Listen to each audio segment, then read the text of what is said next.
fi ñu toll ni feebar bi yaakaar naa ni ñu ngi ci wax boobu ba tey mais mu ngi gën a propagé de yaakaar naa ni arrêté wul benn yoon. waaw ñu war a moytu rek xam nga de toutes les façons lu jar a ragal a ngi fi.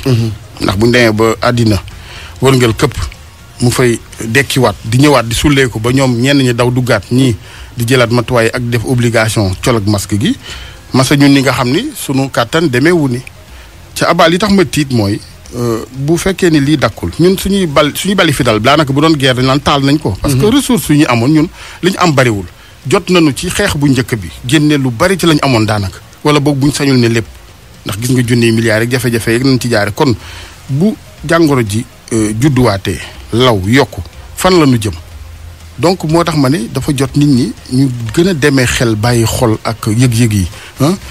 foog ne yëf yi mbiri xëccoo la wala mbiri la ma neex la wala diw neexuma wala diw nam cey waxe déedéet mbiri intérêt général la ak mbiri santé publique ku ne xam na nag réew mi li mu àttan ak lu mu àttanul bopp yanuwul bët yanuwul waaye xam na la bopp àttan donc bis bu ñu demee bay xalaat maari day ims ay seconde vague yooyu xam nga ni bi yoon mooy suñu nërmeelu te du yem ci wàllu santé mooy koom-koom bii nuy wax nit ñi danañ gën a sëngéem xam nga sëngéem nañ fi mu ne dëkk bi ku ne mettiwul rek xëy na da ngaa génnul wala nga ne ciy nelaw mais nit ñi sonn nañu waaye léegi nag yow li lay woyefal coono boobu doo daw wutalik sol masque gi raxasu sorianto moytu ba yàlla ñëw loolu koy yomb na yàlla et puis ñu vraiment ñu xoolaat toogin di ci penc mi abaa dal gi yar gi ça ne nous coûte absolument rien au contraire yar gi ak dal gi daf ñuy ubbil ay bunt wan ñu ay yoon mais bu ñu ko nee rajax gi ñu nekkee du baax donc man foofu rek laa tiitee te y a de quoi nag avoir peur malgré li gars yi foog ni ñu ngi toog rek saa yu ñu xëy ñu def lim muy yokk di dugg moo ki tàggee yam nag ki koy def ci rajo bi yow di wax nga mën nga sax ko ne lekk bu la neexee nga ko ne waxtaan. da nga koy miis waaye bu duggee sa kër nag nga soog a xam ni ndekki nii la. lépp dëgg la waaw kon jàngoro joo xam day wàlle bawul kenn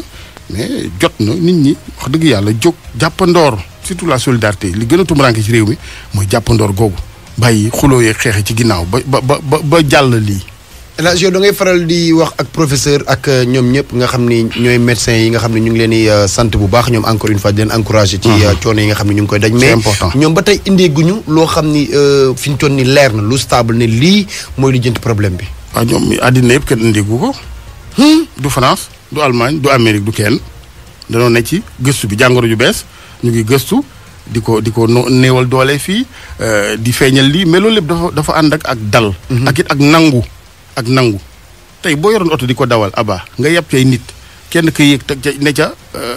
toit oto ba ka ca des dem ca maal ba dinañ la perturber noo xam ni oto bi doo ko contrôler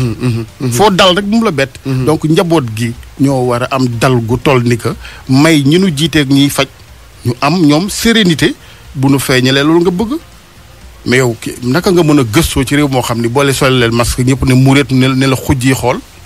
mais finalement doo xam sax yow par quel bout prendre cette histoire. ñu mel ni ay opposants yoo xam ni loolu ñuy def yow lañ koy def alors que seen bopp lañ koy def. mu ngoog donc nangu dafa am solo ci lépp aba nangu ci sa digganteeg sa borom d'abord boo ko defee rek noppalu sa digganteeg sa morom. ak li nga xamante nag mooy sa diggante ak say kilifa la hiérarchie nga nangu. parce que ñoom docteurs yi ñoo ko jàng yow miy commentaire ci internet gi da ngaa bari connexion rek waaye xamoo dara ca la ngay wax. ñoom dañ koy jàng dugg laboratoire génn xam luy nangam xam li nga xamante ni mooy li dëppoog li ñuy wax yow nag da ngay waxee sa xelam bopp rek. am na solo.